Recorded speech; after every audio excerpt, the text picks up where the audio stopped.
That island actually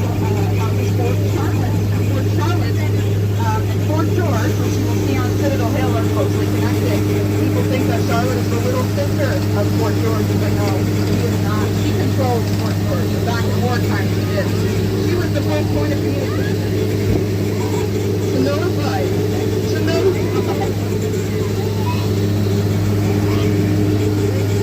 She was the first point of notification to notify port stewardess about ships coming in and out of the harbor, whether they were attacking or friends or foes. All depended on the ship. The Charlotte, she would send that message via that sailing mast that you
for a minute, you're in Halifax, sterile, all alone. You have no phone, your phone is dead, your Apple Watch is dead as well. You have no way to tell the time. How are you going to get to your Harbour Hopper Tour? Well, your tour guide Kylie told you do not rely on the clock over there, it's always wrong. Now what are you going to do? Here's what you do. If you hear a big boom, it's 12 o'clock. If you don't hear a big boom, it's not 12 o'clock. Probably. Now, if you're missing the city of Halifax, you can check out the Noonday Gun Twitter account where every day at 12 o'clock they tweet out hashtag boom. Very immersive.